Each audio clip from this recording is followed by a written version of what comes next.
यार बच्चों, अब हम लोग बात करेंगे किसकी, हैलाइड की। तो देखो हैलाइड में हम लोगों को क्या करना है, कैसे करना है, इस बात को डिस्कस करते हैं कि हैलाइड्स कैसे होते हैं। ठीक है, तो एक एक करके हम हैलाइड पे डिस्कशन करते हैं। तो सबसे पहले जो हैलाइड हम लोग डिस्कस करने जा रहे हैं वो कौन से हैं, वो है ग्रुप नंबर 13 के। जो हैलाइड ज्यादा इंपॉर्टेंट है उनको पहले।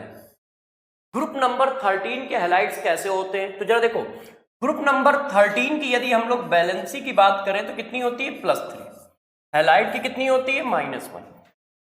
इसकी टोपी उसके सर रखेंगे तो किस तरह का हैलाइड आएगा, EX3 टाइप का हैलाइड आएगा। किस तरह का दोस्त हैलाइड फॉर्म होगा, EX3 टाइप का हैलाइड फॉर्म होगा ऐसे। अब इस टाइप के हैलाइड में हमारे पास क्या है, जैसे ये देखो बोरान के हैलाइड इस तरह से, ये हमारे किसके हैलाइड है, बोरान के हैलाइड है। तो दोस्तों सबसे पहले तो हम बोरान के हैलाइडों पर डिस्कशन करेंगे कि बोरान के हैलाइड कैसे होते हैं, किस तरह से फॉर्म करते हैं। तो जरा देखो यार, बोरान के हैलाइड की हम बात करते हैं तो क्या होता है, जरा देखो सबसे पहले एक बात करते हैं बॉन्डिंग। बॉन्डिंग ऑफ BX3 की बॉन्डिंग की बात करते हैं। देखो ये बोरान है और ये हमारा फ्लोरीन है। बोरान के पास क्या है, वैकेंट ऑर्बिटल है, वैकेंट ऑर्बिटल है। किसी ने कहा सर बोरान के पास कैसे वैकेंट ऑर्बिटल है, तो मैंने आपको पढ़ाया था सेकंड पीरियड में बोरान और बेरिलियम के पास वैकेंट ऑर्बिटल होता है। सेकंड पीरियड में बोरान और बेरिलियम के पास वैकेंट ऑर्बिटल होता है। इसके बाद सबके पास वैकेंट ऑर्बिटल होता है, इसके बाद सबके पास वैकेंट ऑर्बिटल होता है। मतलब third period, fourth period, fifth period में सबके पास वैकेंट ऑर्बिटल है। सेकंड पीरियड में सिर्फ 2 के पास होता है। किसके किसके पास होता है, बोरान के पास होता है और बेरिलियम के पास होता है। अब देखो यार, बोरान के पास वैकेंट ऑर्बिटल है तो ये ऐसे हो गया, और इसके पास क्या है, इसके पास इस तरह से फुलफिल ऑर्बिटल है। ये देखो इस तरह से, ध्यान दीजिएगा कैसे बना रहा हूं, है ना, इस तरह से इसके पास फुलफिल ऑर्बिटल है। ये इसका फुलफिल ऑर्बिटल है। ये देखो इसके पास 2 इलेक्ट्रॉन है ऐसे। ये देखिए इसके पास कैसा है, फुलफिल ऑर्बिटल है इस तरह से। तो बोरान के पास वैकेंट ऑर्बिटल और मेरे दोस्त F के पास क्या है, फुलफिल ऑर्बिटल है, ये 2 इलेक्ट्रॉन वाला। ये देखो इसके पास 2 इलेक्ट्रॉन है ये। अब मैंने आपको कंडीशन बताई थी कि यदि किसी एटम के पास फुलफिल ऑर्बिटल हो और दूसरे के पास वैकेंट ऑर्बिटल हो तो वो बैकबॉन्ड बनाते हैं। अब बैकबॉन्ड बनाएंगे ये इस तरह से। तो बैकबॉन्ड कैसे बनाएंगे, जरा इस बात को समझना। ये हमारा बोरान, ये हमारा F। अब ये ओवरलैप कर जाएंगे इस तरह से। 1 मिनट, ये क्या करेंगे, ओवरलैप कर जाएंगे कुछ इस तरह से। ये देखो हमारा ये हो गया, ठीक है। अब इसका ऑर्बिटल देखिए किस तरह से आता है, इसको दिखाते हैं आपको कि किस तरह से ओवरलैप करेगा। ये देखो, ये देखो, ये ओवरलैपिंग हो गई इस तरह से। अब इस ओवरलैपिंग की खास बात जरा समझो कि ये ओवरलैपिंग जो हुई है इसमें खास बात क्या है। खास बात ये है कि एक पाई बॉन्ड है, मगर पाई बॉन्ड के दोनों इलेक्ट्रॉन किसी एक एटम के हैं। ये एक पाई बॉन्ड है मगर पाई बॉन्ड के दोनों इलेक्ट्रॉन किसी एक एटम के हैं। देखो ये एक पाई बॉन्ड है, पाई बॉन्ड के दोनों इलेक्ट्रॉन किसी एक एटम के, और वो दोनों इलेक्ट्रॉन किसके हैं, फ्लोरीन के। ये देखिए, तो ये क्या करते हैं, तो इसको बोला जाता है क्या, पी पाई बैक बॉन्ड, क्योंकि दोनों का कौन सा ऑर्बिटल यूज हुआ है, पी। इसका भी पी यूज हुआ है तो इसको भी मैंने बोला पी पाई, और इसका भी क्या यूज हुआ है, पी यूज हुआ है। दोनों का पी यूज हुआ है तो इस वजह से हम लोग क्या बोलते हैं, पी पाई बैक बॉन्डिंग, बैक बॉन्डिंग। अब बैक बॉन्डिंग क्यों बोल रहे हैं, बैक बॉन्डिंग इसलिए बोल रहे हैं क्योंकि बैक से बॉन्ड बना है, ठीक है ना। तो देखो इस तरह का बॉन्ड फ्लोरीन बोरान और फ्लोरीन के बीच में बनता है, इसको बोलते हैं पी पाई बैक बॉन्डिंग। और ऐसा बॉन्ड बनने से होता क्या है, ऐसा बॉन्ड बनने से होता यह है कि इलेक्ट्रॉन डिफिशियंसी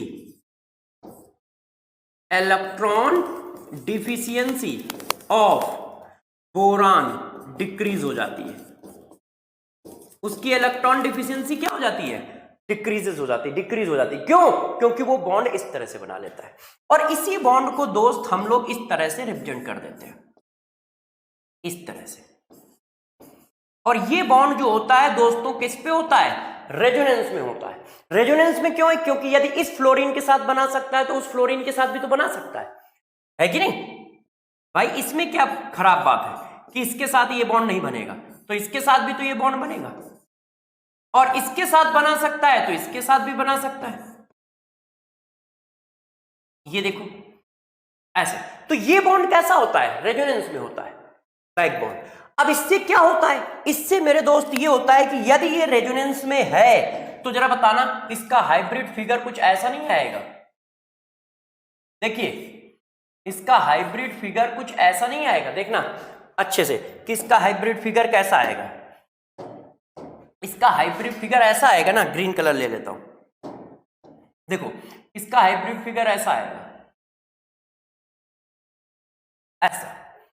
ध्यान दो, इस तरह का हाइब्रिड फिगर आएगा। क्यों? क्योंकि सिग्मा बॉन्ड तो पहले से ही बना है। चेक करो, सिग्मा बॉन्ड तो मेरे दोस्त इस पर पहले से ही बना है, मगर क्या हुआ है? पार्सली पाई बॉन्ड आया है, एक बार इस पर, एक बार इस पर, एक बार इस पर, तो वो इसका मतलब तीनों पे डिस्ट्रीब्यूट हो रहा है। तो ये जो बॉन्ड है ये कैसा हो जाएगा? पार्सली डबल हो जाएगा, पार्सली डबल बॉन्ड करेक्टर आ जाएगा। इस पे क्या होगा? पार्सली डबल बॉन्ड करेक्टर आ जाएगा, ऐसे। तो यार क्या होता है, इस पर बैक बॉन्डिंग की वजह से पार्सली डबल बॉन्ड करेक्टर आ जाता है। अब बैक बॉन्डिंग फॉर्म करने की टेंडेंसी, पहली बात पाई बॉन्ड वैसे ही वीक होता है, पाई बॉन्ड वैसे ही वीक बॉन्ड है। अब बोरान के पास कौन सा ऑर्बिटल है? 2p orbital. फ्लोरीन के पास कौन सा ऑर्बिटल है? 2p orbital. तो खांचे में बहुत अच्छे से फिटिंग होती है, सेम साइज के ऑर्बिटल है तो एक दूसरे में अच्छे से फिट हो जाते हैं, ओवरलैप कर जाते हैं।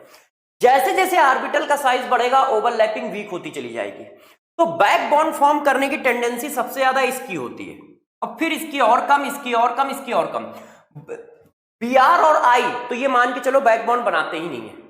Br और I तो ना के बराबर ओवरलैपिंग करते हैं, या ये कह सकते हो बैक बॉन्ड बनाते ही नहीं है। बैक बॉन्ड या तो 2p के बीच में बनता है, या 2p और 2p 3p के बीच में बनता है, ठीक है ना? बैक बॉन्ड 2p के बीच में बनता है या 2p 3p के बीच में बनता है, बस।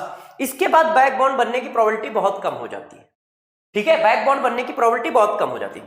इसका मतलब यदि मेरे से कोई पूछता है कि यदि इलेक्ट्रॉन, यदि कोई कहता है कि अरेंज करो, ठीक है, क्या गौर समझिएगा, किसको अरेंज करने कह रहे हो? Arrange Levi's acid character. कौन? लुईस एसिड है, लेविस एसिड है। तो लेविस एसिड क्या होते हैं? Lone pair acceptor. तो लोन पेयर एक्सेप्ट कौन करेगा? जो ज्यादा इलेक्ट्रॉन डिफिशिएंट हो। तो सबसे ज्यादा इलेक्ट्रॉन डिफिशिएंट कौन है? ये। क्यों? F जो है वो तो बैक बॉन्ड बना के अपनी इलेक्ट्रॉन डिफिशियंसी को कम कर ले रहा है, मगर I तो बैक बॉन्ड बनाता ही नहीं है।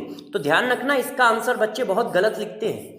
क्यों? क्योंकि उनको ये समझ में आता है कि F की इलेक्ट्रोनेगेटिविटी ज्यादा है, तो F जब इलेक्ट्रॉन खींच लेगा, तो F इलेक्ट्रॉन खींचेगा तो इस पर पॉजिटिव चार्ज बढ़ जाएगा, और इस पर पॉजिटिव चार्ज बढ़ जाएगा तो वो आसानी से इलेक्ट्रॉन को गेन करेगा।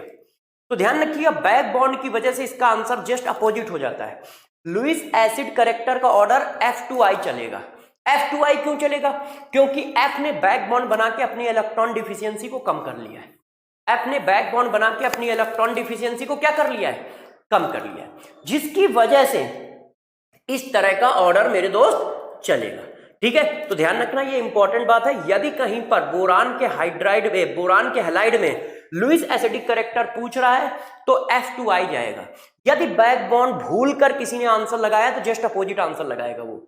यदि वो बैक बॉन्ड को नहीं कंसीडर करता है, उसको नहीं याद है, तो फिर वो जस्ट अपोजिट ऑर्डर लगाएगा। क्यों? क्योंकि उसको लगेगा फ्लोरीन की इलेक्ट्रोनेगेटिविटी ज्यादा है, तो फ्लोरीन सारे इलेक्ट्रॉन खींच लेगा, तो बोरान पे पॉजिटिव चार्ज आ जाएगा। बोरान पे पॉजिटिव आएगा तो इलेक्ट्रॉन को तेजी से गेन करेगा। और लोन पेयर रिसेप्टर ही क्या होते हैं?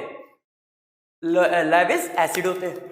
लोन पेयर रिसेप्टर ही क्या होते हैं? लेविस एसिड होते हैं। तो उसको लगेगा कि यार ये वाला ज्यादा होना चाहिए, मगर बैक बॉन्ड की वजह से इसकी इलेक्ट्रॉन डिफिशियंसी इस तरह से कम हो जाती है, ठीक है? अब जरा देखो यार, नेक्स्ट पॉइंट पे चलते हैं। ये तो बात मैंने इसके लिए बताई। अब इसी में यदि और बातें पूछी जाए तो कैसे करोगे, ठीक है? जरा देखिए, इसके बाद अब इस पर बॉन्ड लेंथ का भी क्वेश्चन आता है। जैसे किसी ने पूछा, ये देखो एक हमारे पास मॉलिक्यूल ये है, एक मॉलिक्यूल ये, अब बोल रहे हैं कि बॉन्ड लेंथ, बॉन्ड ऑर्डर ये सब अरेंज करो। तो जरा देखो, बॉन्ड लेंथ अरेंज करनी है,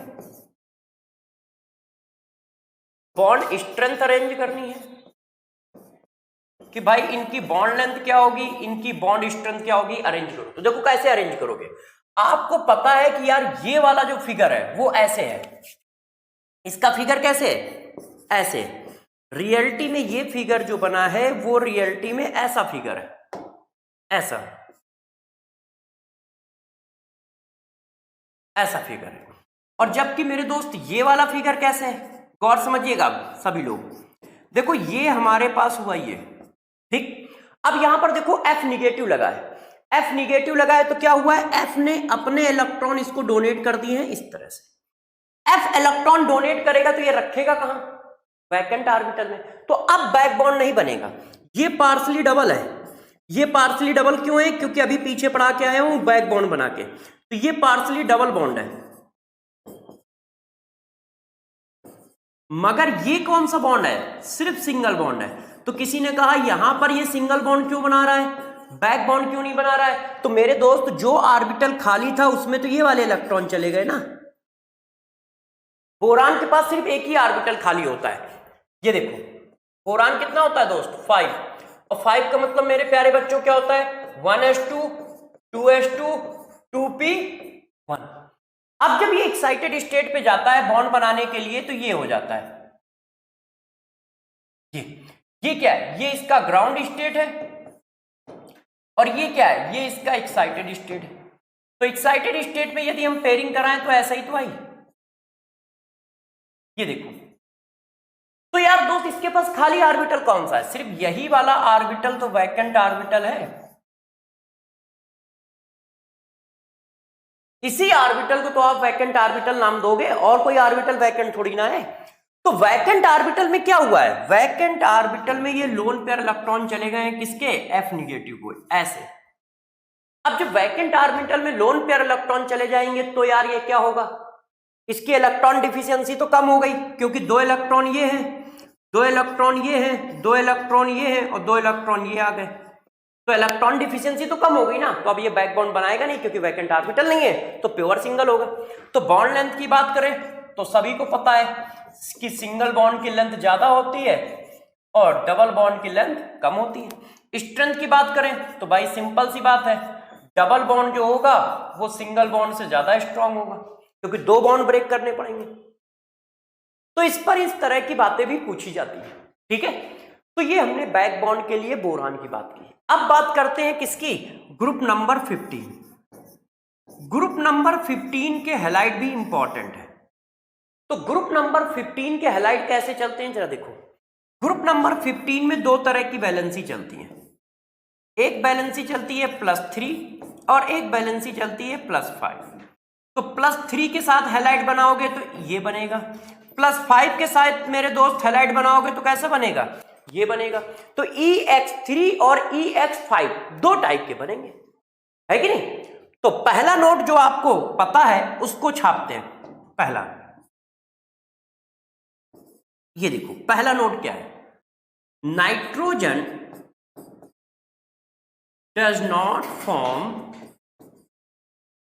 पेंटाहेलाइड। नाइट्रोजन जो होता है मेरे दोस्तों वो पेंटाहेलाइड नहीं बनाता है। कौन, नाइट्रोजन। अब बात आती है नाइट्रोजन पेंटाहेलाइड क्यों नहीं बनाता है। तो जरा देखो यार कि ये जो ग्रुप नंबर 15 होता है ये काम कैसे करता है। तो यदि आप अच्छे से ध्यान दो तो ग्रुप नंबर 15 के बैलेंस में कितने इलेक्ट्रॉन होते हैं, 5 इलेक्ट्रॉन होते हैं। तो यदि हम ग्रुप नंबर 15 को देखें तो इसके बैलेंस में 5 इलेक्ट्रॉन है। अब 5 इलेक्ट्रॉन का डिस्ट्रीब्यूशन कैसे करोगे, NH2 NP3, इसी तरह से तो ये 5 इलेक्ट्रॉन का डिस्ट्रीब्यूशन करोगे। ध्यान रखिएगा ये बैलेंस इलेक्ट्रॉन लिखे, ये कौन से इलेक्ट्रॉन है, balance electron of group number 15। ये ग्रुप नंबर 15 के बैलेंस इलेक्ट्रॉन लिखे हुए ऐसे। तो अब बताओ ये है। अब जब हम नाइट्रोजन की बात करते हैं तो नाइट्रोजन का होता है 2s2 2p3। अब 2s2 2p3 में तो यार ये तो देखो इस तरह से फील्ड है और इसके 3 इलेक्ट्रॉन ऐसे हैं। अब ये इसकी ग्राउंड स्टेट है ऐसे। अब ये एक्साइटेड स्टेट में कभी आएगा ही नहीं। नाइट्रोजन ऑलवेज बॉन्ड फॉर्म करता है ग्राउंड स्टेट में। एक्साइटेड स्टेट क्यों नहीं आएगी?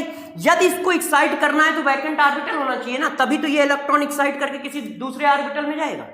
और एक्साइट करके किसी दूसरे ऑर्बिटल में जाने के लिए खाली ऑर्बिटल होना बहुत जरूरी है। तो nitrogen always form bond in ground state, और इसी वजह से ये पेंटा हैलाइड नहीं बना पाता क्योंकि इसके पास वैकेंट ऑर्बिटल नहीं है। तो nitrogen does not form pentahalide halides due to absence of vacant orbital. क्योंकि उसके पास वैकेंट ऑर्बिटल नहीं है मेरे दोस्त। तो जब वैकेंट ऑर्बिटल नहीं है तो एक्साइट कैसे करें? जब एक्साइट करता है तब 5 अनपेयर्ड इलेक्ट्रॉन आते हैं। ये इलेक्ट्रॉन यहां एक्साइट कर जाएगा तो 5 अनपेयर्ड इलेक्ट्रॉन आ जाएंगे तो 5 बॉन्ड बन पाएगा। तो पहला पॉइंट हुआ कि नाइट्रोजन पेंटाहैलाइड नहीं बनाएगा, बाकी सब पेंटाहैलाइड बनाएंगे क्योंकि बाकी सबके पास वैकेंट ऑर्बिटल होगा। मैंने आपको पढ़ाया है कि क्या होता है, सेकंड पीरियड में सिर्फ बोरान और बेरिलियम के पास वैकेंट ऑर्बिटल होते हैं, उसके बाद सबके पास वैकेंट ऑर्बिटल होते हैं। तो मेरे दोस्त उसके बाद सबके पास होते हैं ना, तो नाइट्रोजन के पास कैसे होंगे? नाइट्रोजन सेकंड पीरियड ही तो है यार, तो उसके पास वैकेंट ऑर्बिटल नहीं होंगे, तो वो पेंटाहैलाइड नहीं बनाएगा। ठीक है, अब कहानी को और आगे बढ़ाते हैं, प्रॉपर्टी की बात करते हैं। तो देखो यार, इसमें जो प्रॉपर्टी पूछी जाती है उसमें से ये वाली प्रॉपर्टी बहुत इंपॉर्टेंट है, Lewis acid character and Lewis base character, ये बहुत पूछा जाता है। तो इस प्रॉपर्टी को आप लोग जरा थोड़ा अच्छे से ध्यान दें कि ये है क्या और किस तरह से काम करती है। ठीक है, इस पर हम डिस्कशन करते हैं। देखो, सबसे पहले तुम थोड़ा सा डिफिनीशन पे आते हैं कि डिफिनीशन अच्छे से समझ जाओ, क्योंकि यदि तुम डिफिनीशन अच्छे से जानोगे तो क्वेश्चन को निकाल पाओगे, क्योंकि इस जगह बच्चे कभी कभी फंसते हैं। क्यों फंसते हैं अभी डिस्कस करूंगा। देखो यार, यदि मैं पूछता हूं कि ये बताओ लेविस एसिड किसे कहते हैं, तो तुम डिफिनीशन क्या बताओगे? तुम ये डिफिनीशन बताओगे कि जो लोन पेयर एक्सेप्ट करते हैं, है ना।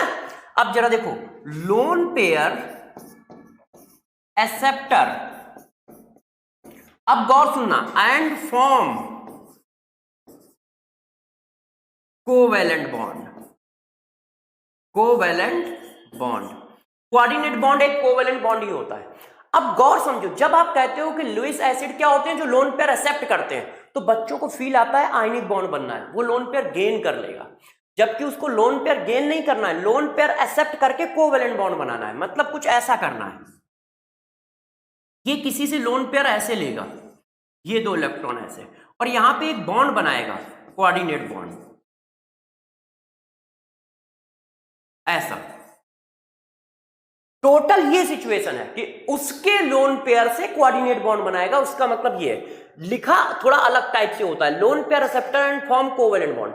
अब कहते हैं लुईस एसिड क्या होते हैं, जो लोन पेयर एक्सेप्ट करते हैं। यहां पर ये जो लैंग्वेज है ये थोड़ी सी गलत है, जिसकी वजह से बच्चा कंफ्यूज रहता है। बताना यह है कि उसके लोन पेयर से ही वो कोऑर्डिनेट बॉन्ड बनाएगा, कंप्लीट एक्सेप्ट नहीं कर रहा है, कोई आयनिक बॉन्ड थोड़ी बनना है। जितने भी लुईस एसिड होते हैं वो सब कोवैलेंट बॉन्ड बनाते हैं, और कैसे बनाते हैं? ऐसे। तो वो जो लोन पेयर एक्सेप्ट होता है वो कोवैलेंट बॉन्ड के फॉर्मेशन में काम आता है, इस तरह से। अब इस तरह से होने से होता क्या है, जरा गौर समझो। अभी कहानी को और बताएंगे। इसी तरह से दूसरी डिफिनीशन देखो, यदि अब हम डिफिनीशन बताते हैं लेविस बेस की, तो इसकी क्या होगी? डिट्टो सेम डिफिनीशन होगी, बस लोन पेयर डोनर होगा। ये क्या है? Lone pair donor and form covalent bond या कोऑर्डिनेट बॉन्ड, कोऑर्डिनेट बॉन्ड। क्यों? यदि हम इसको बी कर दें तो यार ये लुईस एसिड हो गया और ये लुईस बेस हो गया। क्यों? क्योंकि एक लोन पेयर एक्सेप्ट कर रहा है तो एक लोन पेयर दे भी तो रहा है। तो दोनों के दोनों कोवेलेंट बॉन्ड बनाते हैं। लोन पेयर एक्सेप्ट करके कोवेलेंट बॉन्ड बनाना, लोन पेयर डोनेट करके कोवेलेंट बॉन्ड बनाना। मतलब ये इसके रिस्पेक्ट में बोला गया तो बोला गया कि यार ये लोन पेयर डोनेट करके कोवेलेंट बॉन्ड बना रहा है। इसके रिस्पेक्ट में बोला गया तो बोला गया कि ये लोन पेयर एक्सेप्ट करके कोवेलेंट बॉन्ड बना रहा है। लोन पेयर एक्सेप्ट करके कोवेलेंट बॉन्ड बना रहा है। इसका मतलब ये डिफिनीशन तो आप पहले से जानते थे, lone pair acceptor, lone pair donor. थोड़ा सा मैंने और उसमें क्या किया है, कॉन्सेप्ट क्लियर कर दिया है कि लोन पेयर डोनेट और लोन पेयर गेन करके कोवेलेंट बॉन्ड बनेगा। ऐसा मैंने क्यों किया है वो बताता हूं। जरा इस टॉपिक को जरा समझो, कहानी को आगे ले चलते हैं। किसी ने मेरे से पूछा कि बताओ कैसे बताओगे, तो अब देखना गौर समझिएगा। यदि आपसे एसिड की बात करता है कि लुईस एसिडिक कैरेक्टर डिफाइन करो, तो लोन पेयर क्या है, एक्सेप्टर है। और बच्चों लोन पेयर एक्सेप्टर के लिए एक खास बात है जो अभी नहीं बताई, उसको थोड़ा सा यहां मेंशन कर दूं तो आपको ध्यान रहेगी। जो भी लोन पेयर एक्सेप्टर होता है उसके पास वैकेंट ऑर्बिटल होने चाहिए, वैकेंट ऑर्बिटल। यदि वो लोन पेयर एक्सेप्टर है तो यार उसके पास वैकेंट ऑर्बिटल होगा, तभी तो वो लोन पेयर कहीं रखेगा। तो लोन पेयर एक्सेप्टर जो भी हो उसके पास वैकेंट ऑर्बिटल होने चाहिए। अब मेरे दोस्तों जरा बताना, लोन पेयर एक्सेप्टर में मतलब लुईस एसिड, क्या नाइट्रोजन के हैलाइड लुईस एसिडिक हो सकते हैं? नहीं। क्यों नहीं हो सकते? क्योंकि लोन पेयर एक्सेप्टर होता है और लोन पेयर एक्सेप्टर के लिए इसके पास वैकेंट ऑर्बिटल होने चाहिए और इसके पास वैकेंट ऑर्बिटल नहीं है, एब्सेंस ऑफ वैकेंट ऑर्बिटल। और मेरे दोस्त जब इसके पास वैकेंट ऑर्बिटल नहीं है तो ये कैसे इलेक्ट्रॉन को गेन करेगा? तो ये कभी भी लुईस एसिडिक नेचर नहीं शो करता है। कौन नहीं शो करता है? नाइट्रोजन के हैलाइड। नाइट्रोजन के हैलाइड लुईस एसिडिक नेचर नहीं शो करते हैं। क्यों नहीं शो करते हैं? क्योंकि इनके पास वैकेंट ऑर्बिटल नहीं है, तो इलेक्ट्रॉन लेके रखेंगे कहां? भैया मेरे ये बॉन्ड बनाना पड़ेगा ना दोस्त, ये वाला बॉन्ड। अब इस बॉन्ड बनाने के लिए इसके पास खाली ऑर्बिटल चाहिए ना, क्योंकि दोनों इलेक्ट्रॉन तो इसके लगे हुए हैं। कुल मिला के एक तरह का बैक बॉन्ड है, बस वो सिग्मा बॉन्ड है। ये देखो, यदि इसके दोनों इलेक्ट्रॉन लगे तो इसका खाली ऑर्बिटल लग रहा है कि नहीं लग रहा है? देखो है तो बोरान का खाली ऑर्बिटल लग रहा है ना। तो यही काम वहां करना है, बस यहां पे हमने पाई फॉर्म किया है, तो पाई फॉर्म किया है और यहां पे हम क्या कर रहे हैं, सिग्मा फॉर्म कर रहे हैं। कोऑर्डिनेट बॉन्ड एक तरह का सिग्मा बॉन्ड होता है। ये देखो, तो ई के पास खाली ऑर्बिटल होने चाहिए, जो हमारा क्या है, लुईस एसिड है। और नाइट्रोजन के पास खाली ऑर्बिटल होते नहीं, तो इसका मतलब nitrogen Lewis acidic character show ही नहीं करता है। कहां से आता है? फास्फोरस से आता है। तो अब जरा देखो, जब भी कहीं पर पूछा जाए तो हमें करना क्या है? पहला पॉइंट, लुईस एसिडिक कैरेक्टर जो होता है वो क्या होता है, इलेक्ट्रोनेगेटिविटी के डायरेक्टली प्रोपोर्शनल होता है। Electronegativity of halogen x. अब ऐसा कब होता है? जब देखो ध्यान रखना, सेंटर एटम क्या हो, सेंटर एटम कांस्टेंट हो, मतलब सेम हो। यदि सेंटर एटम सेम है तब आप ऐसा लिखोगे, for example BF3 BCl3 I3। ये देखो, जितनी ज्यादा इलेक्ट्रोनेगेटिविटी उतना ज्यादा लुईस एसिडिक कैरेक्टर, जितनी ज्यादा इलेक्ट्रोनेगेटिविटी दोस्त उतना ही ज्यादा लुईस एसिडिक कैरेक्टर, उतना ही ज्यादा लुईस एसिडिक कैरेक्टर, जितनी ज्यादा इलेक्ट्रोनेगेटिव, ऐसे करेगा। इसी तरह से ये PF5 PCl5 PBr5 ऐसे। ठीक है, पहला पॉइंट समझ में आया। अब दूसरे पॉइंट पे आते हैं। यदि वो डाउन द ग्रुप बात करे तो जरा समझिएगा, डाउन द ग्रुप के लिए क्या होगा? Down the group Lewis acidic character decreases due to increasing of metallic nature of element। गौर समझो, यदि डाउन द ग्रुप की बात करें तो हमेशा ध्यान रखना कि लुईस एसिडिक करेक्टर डिक्रीज करेगा, मतलब लोन पेयर एक्सेप्ट करने की टेंडेंसी डिक्रीज करेगी। किसी ने कहा सर ऐसा क्यों हो रहा है, तो मेरे दोस्त ऐसा इसलिए हो रहा है कि जरा तुम ये बताओ कि हमें बनाना क्या है, कोवैलेंट बॉन्ड बनाना है। अब कोवैलेंट बॉन्ड जब हमें बनाना है तो आप ये बता सकते हो कि मेटल कोवैलेंट बॉन्ड बनाएगा क्या, है कि नहीं? मेटल कोई कोवैलेंट बॉन्ड थोड़ी बनाता है, कोवैलेंट बॉन्ड कौन बनाते हैं, नॉन मेटल। अब down the group metallic character बढ़ेगा। अब आप समझ गए होंगे कि उस समय मैं इस बात पे ज्यादा फोकस क्यों कर रहा था। ये देखो,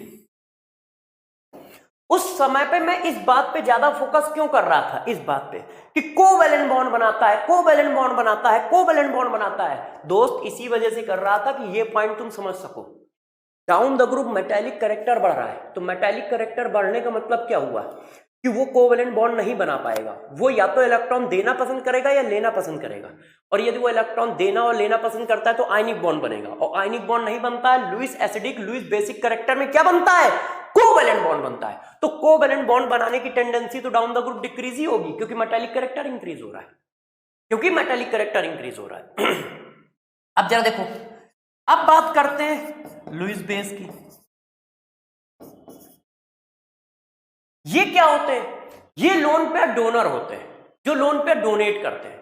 तो सभी को पता है लोन पेयर आसानी से कौन डोनेट करेगा, भाई कौन डोनेट करेगा, तो लोन पेयर आसानी से डोनेट करने के लिए क्या होना चाहिए, तो सिंपल सी बात है, पहला रूल हम इधर लिख देते हैं कि लुईस बेस जो होता है वो हैलोजन के इलेक्ट्रोनेगेटिविटी के इनवर्सली प्रोपोर्शनल होता है, इलेक्ट्रोनेगेटिविटी ऑफ हैलोजन। कंडीशन वही है कि सेंटर एटम क्या होना चाहिए, सेम होना चाहिए। कैसे, तुम समझ गए होगे। यदि नाइट्रोजन की बात करें, अब नाइट्रोजन आ जाएगा, क्यों, क्योंकि इसके पास लोन पेयर तो है ना, हम लुईस बेस करेक्टर निकालना है। Lewis base character lone pair होते हैं, वो क्या होते हैं, लोन पेयर डोनर। अब जरा देखो यार, यदि फ्लोरीन की इलेक्ट्रोनेगेटिविटी ज्यादा है तो फ्लोरीन इलेक्ट्रॉन क्लाउड को खींच लेगा, तो नाइट्रोजन का इलेक्ट्रॉन क्लाउड यदि फ्लोरीन होल्ड करेगा तो फिर वो अपना इलेक्ट्रॉन क्लाउड डोनेट कैसे कर पाएगा। नाइट्रोजन का इलेक्ट्रॉन क्लाउड कौन होल्ड कर रहा है, फ्लोरीन, और यदि नाइट्रोजन के इलेक्ट्रॉन क्लाउड को फ्लोरीन होल्ड करेगा तो वो अपना इलेक्ट्रॉन क्लाउड डोनेट नहीं कर पाएगा, है। तो इलेक्ट्रॉन क्लाउड डोनेट करने की टेंडेंसी सबसे कम इसकी होगी, इलेक्ट्रोनेगेटिविटी ज्यादा है तो इलेक्ट्रॉन क्लाउड डोनेट करने की टेंडेंसी कम है, ऐसे। तो लुईस बेस करेक्टर इलेक्ट्रोनेगेटिविटी के इनवर्सली प्रोपोर्शनल चलेगा। अब इसी जगह पे मैं आपको एक बहुत बड़ा इंपॉर्टेंट पॉइंट लिखने जा रहा हूं, क्योंकि बच्चों से यहां पर गलती होती है। क्यों गलती होती है, क्योंकि किसी ने ये पॉइंट पढ़ लिया तो दूसरा अपने आप गलत हो जाता है। तो इसी जगह पे मैं थोड़ा सा आपको लिख देता हूं और ध्यान भी दिला दूंगा। देखिए, Lewis basic character also decreases down the group, also decreases down the group. Reason वही है, due to increasing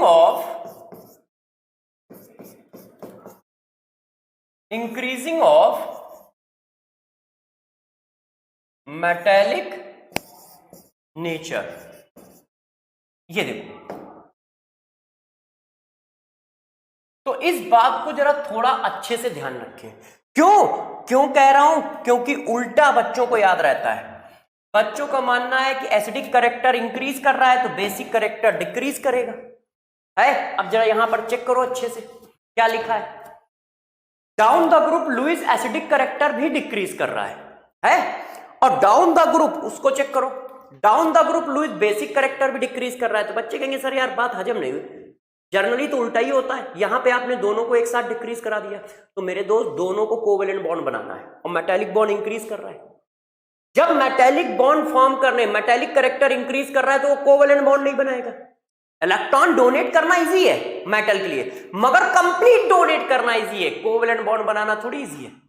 down the group बच्चों को लग रहा होगा इलेक्ट्रोनेगेटिविटी कम हो रही है, तो जब इलेक्ट्रोनेगेटिविटी कम हो रही है तो इलेक्ट्रॉन आसानी से दे पाएगा, तो यार लुईस बेस करेक्टर इंक्रीज करना चाहिए, और सर उल्टा लिख गए। है तो मेरे दोस्तों जरा समझो, आधी डिफिनीशन नहीं पूरी डिफिनीशन देखो। लोन पेयर डोनेट करना है, कोवेलेंट बॉन्ड बनाना है। पहला हाफ तो अच्छा है कि नीचे आने पर इलेक्ट्रोनेगेटिविटी कम हो रही है तो लोन पेयर डोनेट कर देगा, मगर कोवेलेंट बॉन्ड बनाने की टेंडेंसी तो कम हो रही है ना, क्योंकि मेटालिक नेचर कम हो रहा है, मेटालिक नेचर इंक्रीज हो रहा है। मेटालिक नेचर इंक्रीज होगा तो कोवेलेंट बॉन्ड नहीं बनाएगा, है वो कंप्लीट डोनेट कर देगा। तो इसलिए ध्यान रखिएगा, लुईस एसिडिक लुईस बेसिक दोनों character down the group decrease होते हैं। लुईस एसिडिक लुईस बेसिक दोनों character down the group decrease होते हैं। तो बच्चे यहां पर गड़बड़ कर देते हैं, तो इस बात का विशेष ध्यान रखें कि दोनों character down the group decrease होंगे। अब जरा देखो यार, एक बात बताता हूं, हाइड्रोलिसिस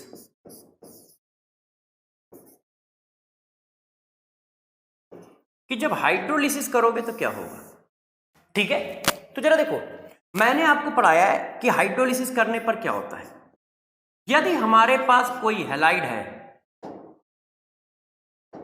देखो ऐसे, ये हैलाइड है, यदि हमारे पास कोई एलिमेंट का हैलाइड है और आप उसकी हाइड्रोलिसिस करते हो तो देखो क्या बनता है, oxo acid of E with same oxidation number, with same oxidation number, ठीक, प्लस HX ऐसे। जब भी आप हाइड्रोलिसिस कराओगे तो ऑक्सो एसिड ऑफ ई बनेगा with same oxidation number plus SX बनेगा। मतलब हम ऐसा कहना चाह रहे हैं कि जैसे तुमने PCl5 की कराई तो PCl5 में क्या है 5, तो 5 वाला कौन होता है H3PO4 प्लस HCl बन जाएगा। यही बात हम ऐसा कहना चाह रहे हैं कि यदि तुमने इसकी हाइड्रोलिसिस कराई तो ये क्या है 6, तो क्या बना दोगे, ये देखो। तो ये एक कॉन्सेप्ट है, इस कॉन्सेप्ट को आप अच्छे से याद रखो। ये देखो, ये कॉन्सेप्ट कहां कहां नहीं लगेगा इस पर ध्यान दो। तो एक्सेप्ट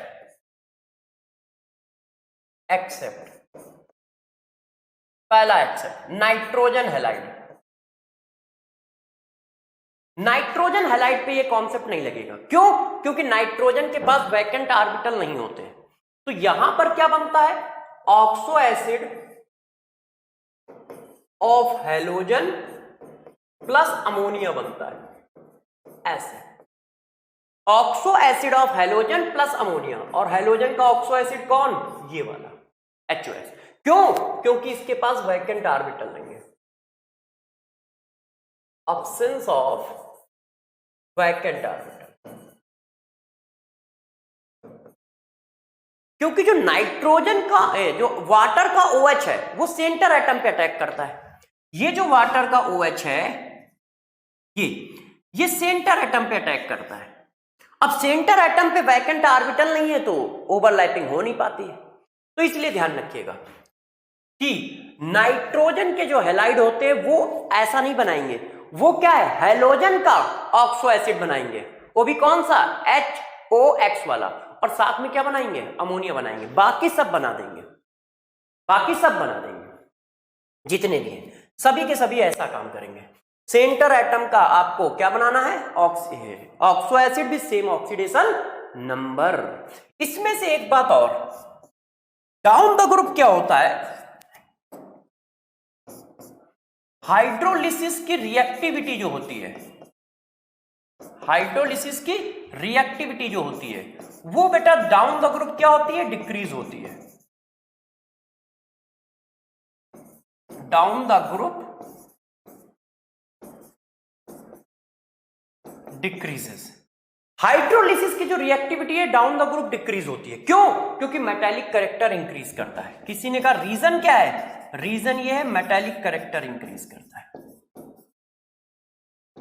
मेटालिक नेचर इंक्रीज करने से क्या होता है, वो कोवेलेंट बॉन्ड बनाना बंद कर देगा, और कोवेलेंट बॉन्ड बनाना बंद कर देगा तो हाइड्रोक्साइड फॉर्म होने लगेगा ना, ठीक है ना। तो जरा देखो, मेटालिक नेचर इंक्रीज होने की वजह से डाउन द ग्रुप क्या होती है, electronegative, down the group hydrolysis decrease होती है पूरे ग्रुप में, चाहे वो कोई भी ग्रुप हो, 15, 16, 17 सब में। अब यहां पर 2 की हाइड्रोलिसिस और इंपॉर्टेंट है तो उनकी भी लिख देता हूं। जैसे ये देखो Sb3। जब हम इसकी हाइड्रोलिसिस करते हैं तो डाउन द ग्रुप डिक्रीज होने की वजह से ये बनाता है ऐसा, और ये कॉम्प्लेक्स कंपाउंड है, ये इस तरह से, ठीक है। इसी तरह से बिस्मथ की करते हैं तो ये भी यही बनाता है। एक मिनट बच्चों,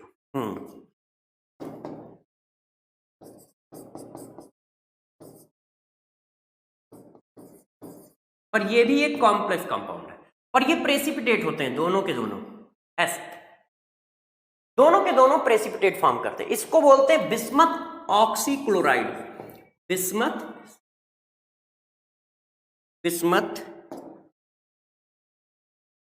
ऑक्सी क्लोराइड ऐसे। तो ये पार्सली हाइड्रोलिसिस कर रहे हैं, क्योंकि नीचे आते जा रहे हैं तो मेटालिक करैक्टर बढ़ता जा रहा है, तो ये पार्सली हाइड्रोलाइज होते हैं। ये दोनों कैसे हाइड्रोलाइज हो रहे हैं? पार्सली हाइड्रोलाइज हो रहे हैं।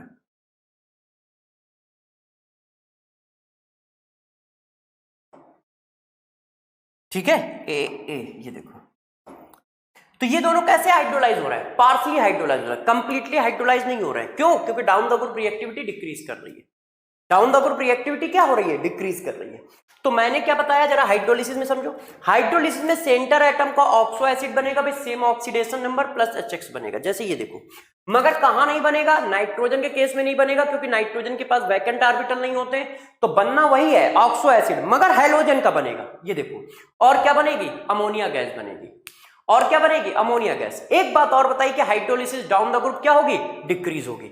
हाइड्रोलिसिस डाउन द ग्रुप क्या होगी? डिक्रीज होगी, इस तरह से। ठीक है, इतनी बातें आपको बता दी। अब हमारे पास है inter halogen compound. Inter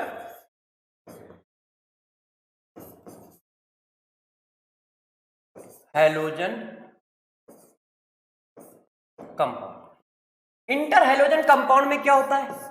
halogen का बॉन्ड हैलोजन के साथ बनता है। जब हैलोजन का बॉन्ड हैलोजन के साथ बनता है तो इस तरह के इंटर हैलोजन कंपाउंड बनते हैं।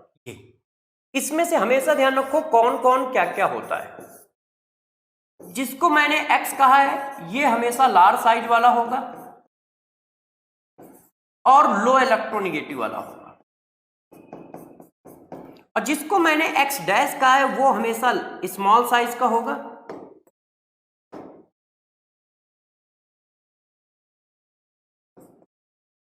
और हाई इलेक्ट्रोनिगेटिव वाला होगा। और कैसा होगा? हाई इलेक्ट्रोनिगेटिव वाला होगा। लार्ज साइज होने से वो अपने चारों ओर ज्यादा एटम को होल्ड कर पाता है, ठीक है, इसलिए लार्ज साइज का होता है। पहला रूल तो ये समझ लो, सेंट्रल एटम हमारा जो होता है ये सेंट्रल है। सेंटर हैलोजन जो होगा, ठीक है, वो कैसा होगा? लार्ज साइज का होगा, लो इलेक्ट्रोनिगेटिव होगा, और अटैच्ड एटम जो होगा ऐसा होगा। अब यदि हम इनके नॉमेनक्लेचर की बात करें, इनका नॉमेनक्लेचर कैसे किया जाता है, तो दोस्त ध्यान रखिएगा, यदि इनके नॉमेनक्लेचर की बात कभी की जाए तो जो सेंटर एटम होता है उसका सिंपल नाम होता है, जो भी नाम आप जानते हो बचपन से, सिंपल नेम। और जो अटैच्ड वाला होता है उसका क्या होता है? उसका नाम होता है हैलाइड। हैलाइड विद, अच्छे से समझिएगा, numeric prefix. Halide with numeric prefix का मतलब क्या हुआ? जैसे आपको लिखना है तो try, numeric prefix try, tetra, जैसे ये देखो IF3, तो क्या लिखोगे? सेंटर वाले का सिंपल नेम, तो सिंपल नेम कर दिया आयोडीन। इसका क्या लिखो? हैलाइड, तो फ्लोराइड, कितने फ्लोराइड है? 3, तो ट्राई फ्लोराइड, ट्राई फ्लोराइड ये कहा जा रहा है। ये देखो इसका सिंपल नेम हो गया और इसका क्या हो गया? Numeric, halide with numeric prefix, ठीक है, ऐसे। दूसरी बात आती है बॉन्ड स्ट्रेंथ। यदि इनकी बॉन्ड स्ट्रेंथ की बात की जाए इंटर हैलोजन कंपाउंड की, तो ध्यान रखना इंटर हैलोजन कंपाउंड की बॉन्ड स्ट्रेंथ जो है इलेक्ट्रोनिगेटिविटी के डिफरेंस के बराबर है। Difference of electronegativity of X and X dash. जितना ज्यादा इलेक्ट्रोनिगेटिविटी में डिफरेंस होगा उतनी ज्यादा बॉन्ड लेंथ, बॉन्ड स्ट्रेंथ होगी। बॉन्ड स्ट्रेंथ कितनी ज्यादा होगी? जितनी ज्यादा इलेक्ट्रोनिगेटिविटी में डिफरेंस होगी। स्टेबिलिटी, यदि स्टेबिलिटी की बात करते हैं तो डिट्टो सेम आंसर। क्यों? क्योंकि यदि बॉन्ड स्ट्रांग होगा तो टूटेगा नहीं। Difference of electronegativity of x and x dash, जितनी ज्यादा बॉन्ड की स्ट्रेंथ होगी उतना ही ज्यादा क्या होगा, मॉलिक्यूल की स्टेबिलिटी होगी इंटर हैलोजन कंपाउंड में। मगर इनको छोड़कर एक्सेप्ट कौन मेरे दोस्त, देखो IF, ठीक है, BRF। BR क्या होता है, ऑक्सीडाइजिंग आयन होता है। ये क्या करता है, यदि नंबर में कम लगा है तो इनको ऑक्सीडाइज कर देता है। इसकी वजह से इनकी स्टेबिलिटी बहुत लो होती है, ये अनस्टेबल होते हैं। जबकि इलेक्ट्रोनेगेटिव डिफरेंस सबसे ज्यादा है। भाई सबसे ज्यादा इलेक्ट्रोनेगेटिव डिफरेंस किसका होगा, I और F का होगा। सबसे ज्यादा इलेक्ट्रोनेगेटिव डिफरेंस किसका होगा, IF का होगा। उसके बाद किसका होगा, BR और F का होगा। मगर जो छोटे आयन होते हैं जैसे ये 1:1 वाले, ये अनस्टेबल होते हैं। क्यों? क्योंकि फ्लोरीन इनको ऑक्सीडाइज करा देता है। क्योंकि फ्लोरीन जो है एक ऑक्सीडाइजिंग एजेंट है, तो फ्लोरीन क्या करता है, इनको ऑक्सीडाइज करा देता है, इसलिए अनस्टेबल है। नहीं तो इस रूल के हिसाब से तो ये स्टेबल है। इस रूल के हिसाब से मेरे दोस्त ये सबसे ज्यादा स्टेबल है। इस रूल के हिसाब से ये सबसे ज्यादा स्टेबल है। मगर स्टेबिलिटी दिखा क्यों नहीं पा रहे? स्टेबिलिटी ना दिखाने के पीछे है फ्लोरीन का ऑक्सीडाइजिंग करेक्टर। जब एक आध हैलोजन लगा होता है तो फ्लोरीन उसको क्या करता है, ऑक्सीडाइज कर देता है। तो ध्यान रखिएगा, इन दो को छोड़कर बाकी सब में ऊपर वाला ही रूल लगेगा। तो जितनी ज्यादा बॉन्ड की स्ट्रेंथ उतनी ज्यादा इनकी स्टेबिलिटी। ठीक है, अब जरा देखिए, अब जरा देखिए, किसी ने कहा कि यार ठीक है, ये बात भी आपकी समझ में आ गई, बताओ कब कितने हैलोजन का कंपाउंड बनेगा। क्यों? इतने टाइप के कंपाउंड आप बना लेते हो। आप ऐसा कंपाउंड बना लेते हो 1:1 का, 1:3 वाला कंपाउंड बनाते हो, 1:5 वाला बनाते हो, 1:7 वाला बनाते हो। तो हमें कैसे पता चलेगा कब कौन सा बनेगा, मतलब कोऑर्डिनेशन नंबर। तो इनका कोऑर्डिनेशन नंबर जो होता है वो रेडियस रेशियो पे डिपेंड करता है। किस पे डिपेंड करता है, रेडियस रेशियो पे। किसकी रेडियस रेशियो पे? तो जरा देखो, radius of x divided x dash divided by radius of x, sorry एक minute, radius of x divided by x dash. ये रेशियो जितना ज्यादा होगा कोऑर्डिनेशन नंबर उतना ज्यादा होगा। ये रेशियो जितना ज्यादा होगा कोऑर्डिनेशन नंबर उतना ज्यादा होगा। ठीक है, ध्यान रखिएगा। कोऑर्डिनेशन नंबर का मतलब अटैच होने वाले एटम, अटैच होने वाले एटम। इंटर हैलोजन कंपाउंड जो होते हैं, इंटर हैलोजन कंपाउंड जो होते हैं वो हैलोजन से ज्यादा रिएक्टिव होते हैं। ये इनकी रिएक्टिविटी का ऑर्डर है। इंटर हैलोजन कंपाउंड हैलोजन से ज्यादा रिएक्टिव होते हैं। किसी ने कहा कैसे, तो ध्यान रखना, due to polarity. Inter halogen compound में पोलरिटी ज्यादा होती है, जिसकी वजह से ये हैलोजन से ज्यादा रिएक्टिव होते हैं। ठीक है, ये हैलोजन से ज्यादा रिएक्टिव होते हैं। और साथ साथ में इंटर हैलोजन कंपाउंड जो होते हैं वो ऑक्सीडाइजिंग एजेंट भी होते हैं। ये देखो, inter halogen compound oxidising agent भी होते हैं, साथ साथ में सभी के सभी डायामैग्नेटिक होते हैं। सभी के सभी क्या होते हैं, डायामैग्नेटिक होते हैं।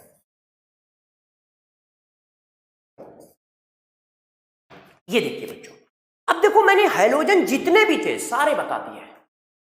तो हैलोजन भी मैंने पी ब्लॉक के खत्म कर दिए। देखो, पी ब्लॉक के हाइड्राइड बता दिए, पी ब्लॉक के ऑक्सो एसिड बता दिए, पी ब्लॉक के ऑक्साइड बता दिए, पी ब्लॉक के हाइड्राइड बता दिए।